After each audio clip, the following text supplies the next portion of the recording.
Mga kamare, tanghaling tapat, alas 2 ng hapon. Alas 2:30, super init. Punta tayo ng city.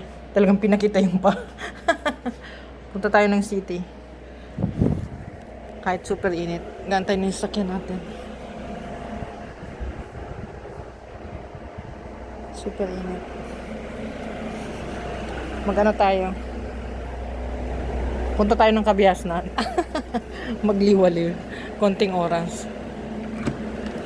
Ijas! Ayun, wala pa rin taga Manila dito. May makaka-copyright tayo nito. May tugtog na siya. Biyahe na tayo, kamari. Super init. Nasa sentro tayo, mga kamari. Bumaba ako sa taga Manila. Ayun, umalis na siya. Babalikan nyo na lang tayo mamaya. Pagtapos ng ating gala mood. Pupunta tayo ng Filipino Salon. Trim tayo ng ating buhok. Kasi dati nung last na pumunta ako rito, tingnan muna natin pala to Philippine restaurant. Kung anong meron. Nakalimutan ko. Pagkain kaagad. Sunday ngayon, kaya baka may sila. Puro Pilipinong kumakain dito. Dami, puno. Daming kumakain kasi linggo. Ayan, may kutsinta sila. May sapin-sapin. May malagkit. Oh my God, nagugutom tuloy ako. Ang daming ulam. Okay. Puro Pilipino. May ampalaya. Ayan, may mga sila. Oh. May fruit salad, gusto mo? Maraming matamis. Nakigulo lang tayo sa ingay. Alamin lang natin kung anong meron. Ayan, may bihon. So, balik tayo mamaya. Pagkatapos nating sa ating magmerienda tayo rito. Kompleto sila. Ito ang gusto ko, kamari. Alam mo yun.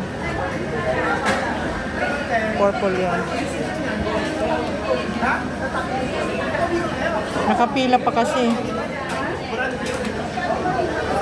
Haba pa ng pila. Daming kumakain. Daming pila. Ay, mahaba ang pila. Marami pang kumakain. So, mamaya balik tayo. Filipino Salon na pinupuntahan ko rito, under renovation nung last time na pumunta ako rito. Nung last 2 months ata yun. So, balikan natin kung okay na yung Dahil kung hindi, tatawid tayo dun sa kabila. Meron dun isa pang Filipino na salon. Mas panatag tayo sa lahi natin kaysa sa ibang lahi. Ayan. Okay lang, super init. Totong. Nakasombrero naman tayo. Ang daming Pilipino dito, alam mo. Halos karamihan dito mga kababayan natin. Natrabaho. Bihira kang lumabas. Kaya pag may nadadaanan kang mga pagkain na bihira mong matikman, natutuwa ka.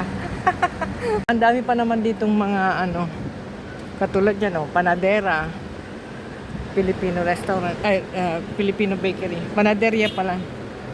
Since low carb tayo, so bawal tayo niyan. Kaya natin kung bukas na yung andito na tayo. Wala na silang logo sa labas, so baka wala na. Iba na ang may-ari. Kasi may number naman sila dati, hindi ko na matawagan. So try ko lang just in case, baka nagbukas na sila.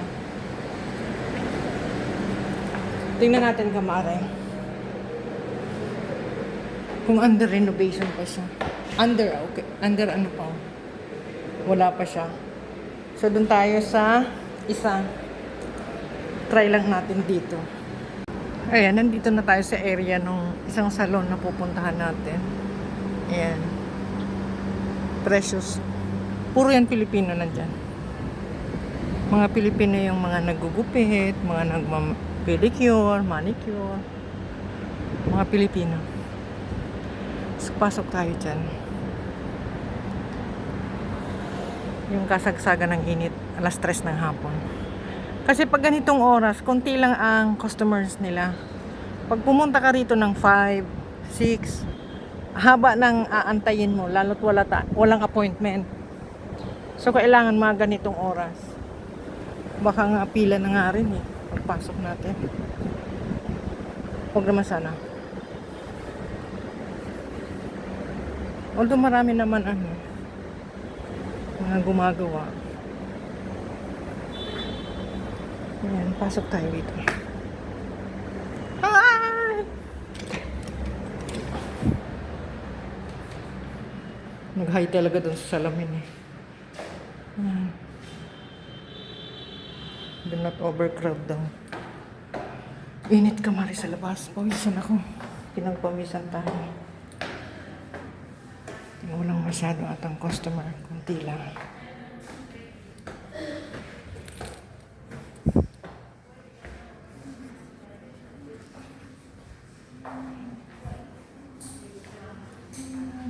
Naku, marami na atang pila. Mag-aantay na ata tayo. Puno. Init sa labas. Pinagpawisan talaga ako. Aantay tayo ng pila kasi marami nag-aantay. Ayan na kamare. Tapos na natin gawin yung ating hair. Nagpaikli talaga tayo ng buhok ngayon kasi alam mo naman dito sa Middle East, super init. So, kailangan natin talaga ng maikling buhok. Bababa na tayo. Uwi na tayo. So, may konti pa tayong oras para window shopping. Kasi wala tayong budget sa pag-shopping na yan. So, magwi-window lang tayo. Palipas oras, unwind, relax for a while. Uwi na tayo. Maya-maya uwi na tayo. Lakad tayo doon. Mainit pa, tingnan mo, alas 4. So, mahigit isang oras lang tayo dito sa salon. So, kasi walang masyadong customer. Tama yung time na sabi ko, mga alas 3. Kasi konti lang ang tao. Lalo't Sunday ngayon. So, maya-maya, puno na yan dyan. Thank you, Lord. Tapos na tayo. Lakad-lakad tayo. Ang buhok magaan dalhin. Ang feeling, ang gaan ang feeling. Dinaan sa dinaan sa biro. At the same time, getting older. Pag getting older ka, wala kang time mag-ayos ng buhok, magsuklay, o mag-ponytail, o kung ano. Maganda yung maikli lang. Kasi pag gising mo sa umaga, konting himas lang ng kamay mo, okay ka na. Hindi na masyadong magulo ang buhok mo. Dito tayo daan. Mag-ikot tayo sa mga kung anong makita natin dito. Ikot tayo. Ayan, which is my Indian food. Gusto ko yung sambusa nila. Tingnan natin kung meron sila. Oh, meron sila. Ayan. Hindi ko alam kaya lang puro lalaki sa loob. So, wag tayo dyan. Doon tayo hindi tayo papasok. Puro lalaki mga nakaupo. Naman tayo sa mga beauty products na mga mura. Beauty products talaga. Dito kung gusto mo bumili ng beauty products, dito ka bumili sa lugar na to. Tingnan mo, 2 dirham, 3 dirham, 9.50, 6.50. Pero kung bibilin mo to sa normal na na mga grocery or pharmacy, mahal nito. Pero dito ang mura. Yun nga lang, di natin alam kung mga original products o hindi. Yan, ang dami nila. Mura lang ang Vicks by 4. 8.75. Dati nung bata ako, gustong gusto kong amoy yan. May hinahanap ako. Hindi ko mahanap. Alam mo ba yung kamari? Wala silang brand. Ito, castor oil. Kailangan ko to.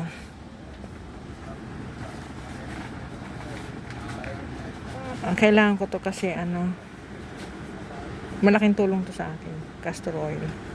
Maraming iba-ibang dulot. Walang presyo. Hanapin nga natin. Castor oil. Ako, ang haba nun. Walang nakasulat. So, doon na lang sa counter. Low budget ka. Doon ka sa mga sales. Diba tamari? Para makatipid tayo. Problema lang natin dito pag nandito tayo sa mga lugar na ganito. Alam mo kung ano? Yung amoy, hindi ko kaya. Halo-halo. Yun lang ang problema ko pag pumupunta ko sa mga lugar na ganito. Gahanap ako ng leggings, kamari. This is ang lalaki. Plain color. Ito may puti. Ayan, okay to. Manipis lang. Kasi magtataglamig na yun. 14 dirham.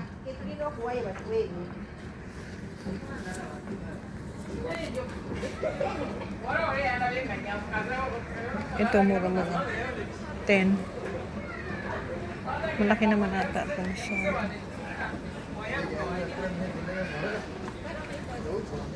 Grabe ang amoy, hindi ko kakayanin dito. Isang oras ka rito, mamaya nahihilo ka na.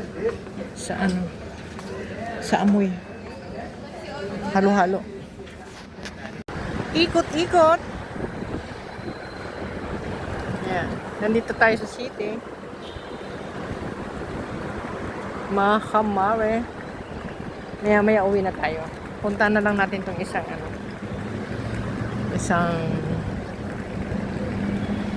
sale. Iikot lang tayo palipas ng oras. Just bihira natin tong babalik pala tayo doon. Yung Philippine restaurant. Kasi bibili ako ng bilo-bilo. Mamaya pag pauwi na tayo. Ikot muna tayo rito. Tingnan natin kung may magustuhan tayo dito sa isang shop na to. So yan ang ating ganap ngayon, kamare. Ikot hanggang mapagod and then uwi. Linggo ngayon kaya maraming tao. Pasok tayo rito. Marami silang sale. Ikotin lang muna natin kung may magustuhan tayo.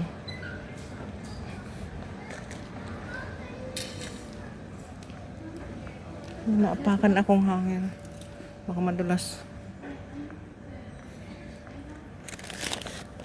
Dito laging may sale dito sa shop na to. Alam mo yun?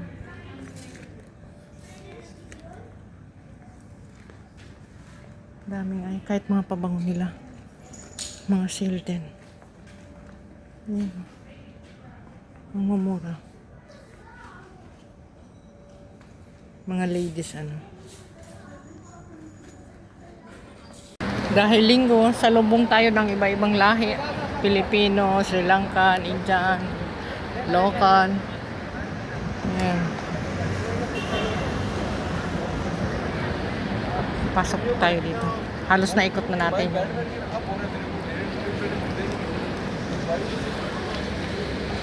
Ito naman pagkain.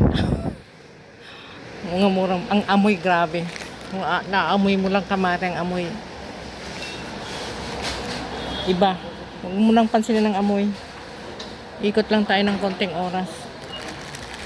Ang dami ng sale sila. 1 dirham, 2 dirham. Itong Dubai Kunafa, mahal to. Ayan. Ano lang 2 dirham. Sugar level up tayo, kaya hindi tayo pwede dyan. Tinakita ko lang sa'yo, kamari. Marami silang sale. Pagkain. Aakyat tayo. Ang sarap nito. Sa bata.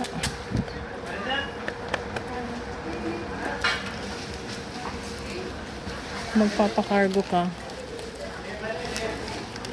Mura yung ganito. 10 dirham. Kung gusto mong pakargo, dito ka pumunta sa mga ganito. Kasi ang dami nilang sale na mga pagkain.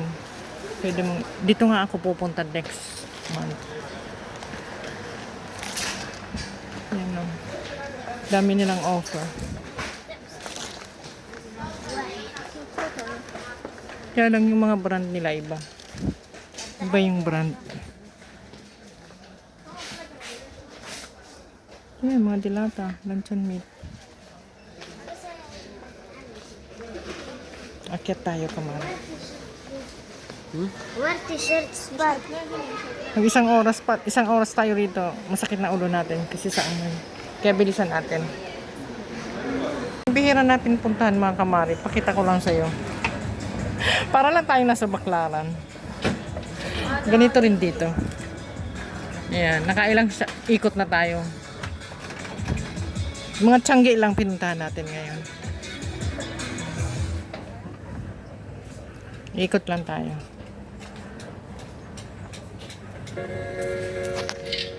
Pauwi na tayo, kamare. Inaantay na lang natin yung ating taga-Maneo. Tatawid tayo doon kasi bibili tayo ng bilo-bilo. Marinawa, meron pa. Kasi kanina ang daming kumakain doon sa Philippine restaurant. Ayan, tatawid tayo. Hapon na, kaya marami ng mga tao. Bilisan natin ang lakad.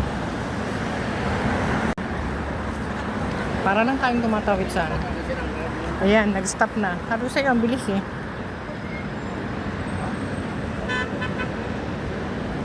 Ang bilis lang.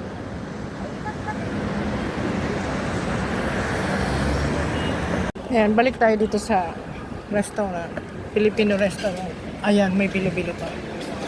Thank you, Lord. Saka may palabok.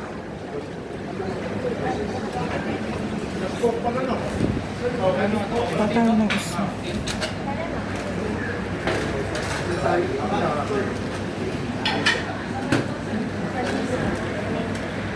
Sobrang yan.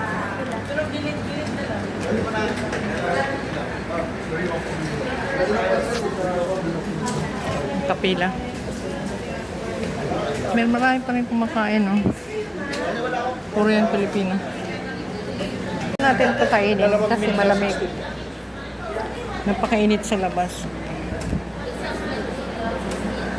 So dito tayo kakain. Habang nagpapahinga tayo, nag-antay tayo sa ating taga-Maneo. Ang talaga yung sinadya ko rito. Alam mo, kamari. Ayan, ang ganda ng pagka-purple niya. Bilo-bilo. Violet na violet. Since nagutong tayo pa talaga. Kain mo na. Kasi malamig dito. May air condition. Thank you, Lord. Ang sarap naman. Malasang malasa. Ang kakaibang lasa. Tagal mo hindi natikman. Kaya ang sarap.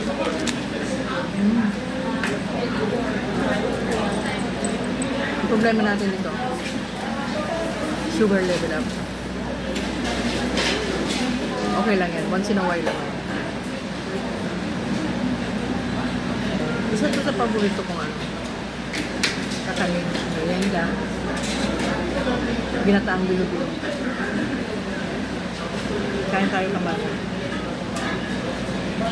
Bukod sa ang ganda na ng kulay niya, ang sarap pa ng lasa.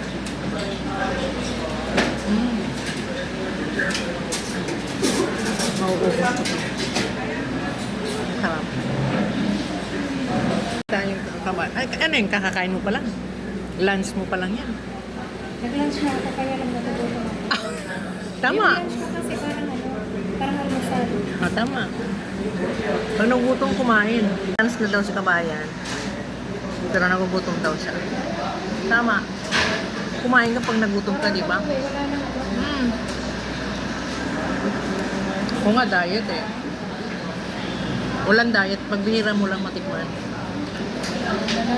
Dahil sa diet, wala na nakatulog. Kabayan, iniwan yung pagkain. Kasi may kausap daw siya. Magkikita sila. Habang kumakain siya, nakita niya sa labas. Iniwan yung pagkain, sabi niya, bantayan ko daw. Tumakbo siya doon sa labas. Ayun o, kaway ng kaway. Bantayan ko daw yung kinakain niya. Kamare. Mauubos ko na. Paborito. Ang sarap. Simot, sarap yung yung bilo-bilo natin. Ubus. Gutom. Gutom. Bihira ko lang naman kasi itong matikman. Tsaka bihira akong pumunta ng city. Kaya pag pumunta talaga ako dito, lalo sa restaurant ng Pilipino, bumibili talaga ako nito. Ayan, naubos sa gutom.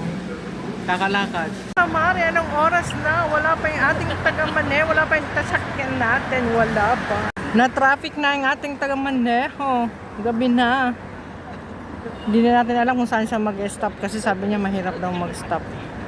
Hindi niya alam kung saan siya hihinto, kung saan tayo pipick upin. Gabi na mga kamare, uwian na. Tapos na naman ang mini gala natin. Oras pa naman nandiyan na ang dami ng mga tao kasi alas 6 na. Ito na yung labasan kasi hindi masyadong mainit na. Although mainit pa rin pero ibig sabihin wala nang sikat ng araw. Labasan na ng mga tao. Ay nako. Waiting. Dami dito mga Pilipino. Anong bilo-bilong kinain natin dyan sa Philippine restaurant na yan. Nagutom. Naubos ko talaga yung bilo-bilo. Ang sarap ng pakaluto nila. Sarap yung parking. Nasa likod daw siya. Oh my God. Saan natin siya hahanapin? Yun ang mahirap na pag ganitong oras na. Ang parking ng sasakyan. Maghahanapan na kayo. So hindi na natin alam kung nasaan siya. Garments daw. Dito siya nakapark. Andun sa dulo. Nahanap din natin siya sa wakas kamare.